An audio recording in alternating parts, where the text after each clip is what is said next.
তিনি আজ মৃত্যুর পথযাত্রী হয়ে গেলেন। আমরা বগুড়া জেলা বিএনপির পক্ষ থেকে বলতে চাই, আমাদের এই অপূরণীয় ক্ষতি তো হয়েছে।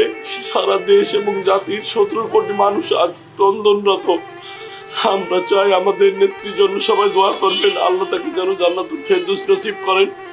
সেই সঙ্গে আমাদের প্রিয় নেতা জনাব তারেক রহমান, তিনি তার পরিবারের সদস্যদেরকে হারিয়েছেন, সর্বশেষ দেশে ফিরেছেন, আজকে মাকে হারিয়েছে। তাকে সান্ত্বনা দেওয়ার ভাষা আমাদের নাই। আমরা বগুড়া জেলা বিএনপির পক্ষ থেকে শুধু বলতে চাই, আল্লাহ তুমি তাকে শোক সহিবার শক্তি দাও এবং শক্তি দিয়ে দেশ এবং জাতির সেবা করার তৌফিক করে দাও। আজকে জাতির এই ক্রান্তিকালে দেশটাতে বেগম খালেদা জিয়ার মতন একজন মানুষের অনেক বেশি প্রয়োজন ছিল।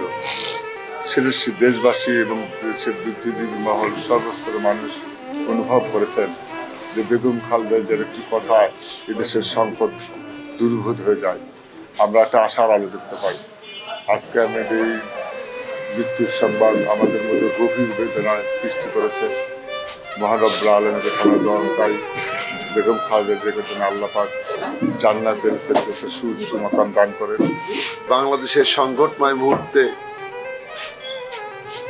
একমাত্র পথ প্রদর্শকের কাজ করেছেন আমাদের ম্যাডাম বেগম খালেদা জিয়া।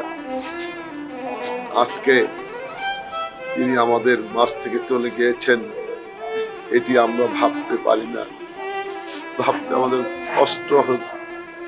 আজকে সকল বিএনপি নেতাকর্মী সাধারণ মানুষ আছে শোকে নিমজ্জিত। তাই আমরা বগুড়াবাসী তাকে সবচেয়ে বেশি কাছে পেয়েছিলাম। আমরা তার কাছে অনেক আবদারের সাথে কথা বলেছি। আমি তিনি যখন বাংলাদেশের প্রধানমন্ত্রী ছিলেন তার প্রতিনিধি হিসেবে কাজ করার সুযোগ পেয়েছি।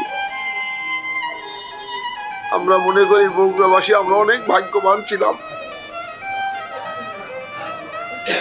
আজকে আমাদেরকে ছেড়ে চলে গেলেন। আমাদের অভিভাবক হারা হলাম, বগুড়াবাসী অভিভাবক হারালো, সারা দেশবাসী অভিভাবক হারালো। আপনারা অনেক দোয়া করেছেন, বগুড়াবাসী দেশবাসী অনেক দোয়া করেছেন ম্যাডামের জন্য। আমরা আরো দোয়া চাই, আপনারা দোয়া করবেন আমাদের প্রিয় নেত্রী বেগম খালেদা জিয়ার জন্য। আল্লাহ পাক তাকে জান্নাতুল ফেরদৌস দান করেন।